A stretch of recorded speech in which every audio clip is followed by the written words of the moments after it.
we've seen Boris Johnson, who people were extremely worried about, and now he's saying, according to Downing Street, that he's in extremely good spirits. Now, this news came out just about an hour or half an hour before the weekly tradition now of the Clap for Carers, where everyone gets out on their balconies, on their front doors, and gives a bit of applause, bangs some pots and pans to show their appreciation for the National Health Service workers who are really risking their lives, as we've seen again today with new reports out of deaths of doctors in Italy, to try and save people battling with the coronavirus. Now, Dominic Raab, the Foreign Secretary, is essentially the acting Prime Minister at the moment.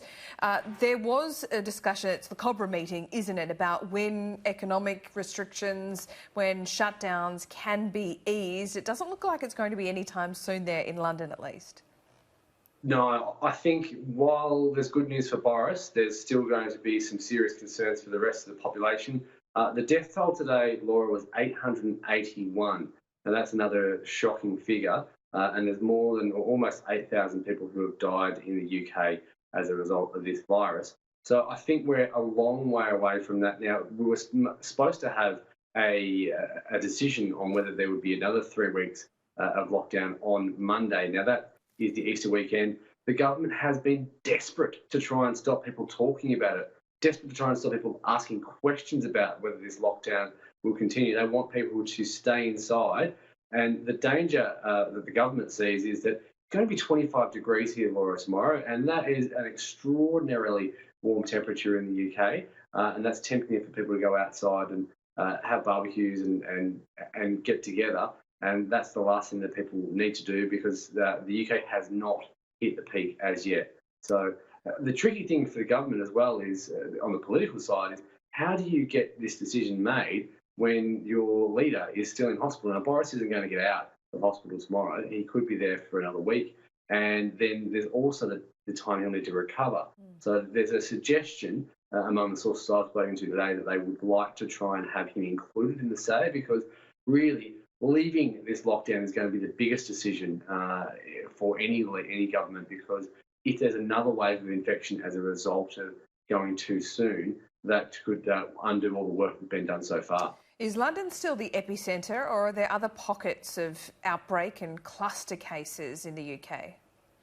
Well, that's a good question. London was first, and it's obvious that London would be one of the places where this virus would spread. There's the Tube, which if you're unlucky enough to catch it on a peak hour morning, you don't get much personal space. So it was always going to be the centre of the virus. But now we've seen, as it was the first and hardest hit, that it is actually starting to slow. Now, the Midlands up near Birmingham and that region, which is the sort of second most populated area of the UK, that's starting to climb. There's also been some hotspots in Scotland. The Northern Ireland hasn't been too bad so far, but it's definitely a slower moving virus, and it is going in a wave, and it's spread across the country. So what's it like in London at the moment? Can you still go and get takeaway food, or is it just grocery stores, petrol stations, absolute essential services opened? Well, you can do some things, Laura. It's not a party, but I had to start my car today, but I drove around the corner because I haven't used it in a week. I'm still trying to be keeping to social distancing because we have had some symptoms of the virus in the household. But I drove just around the corner. The park near me usually has open to cars, but that was locked up. There were quite a few people exercising. I don't think we've ever seen more joggers in the UK in London than previously. And there were was a long line at the shops though. There was a supermarket near me where I think the line was about 300 or 400 metres long. Now that was partly because everyone was standing 2 metres apart, but we are coming into the Easter weekend, and getting food is going to be a bit harder this weekend because the UK closes all stores. They're quite strict on Easter Sunday, and so people will be going through their cupboards quite desperately. There might be some baked beans eaten over the next 4 days, as well as some Easter eggs. Just quickly before I let you go, of course, a lot of Aussies go to the UK to work, either on holiday visas or for a little bit longer. Have many of those decided to come home? Because I assume that a lot of them have lost their jobs.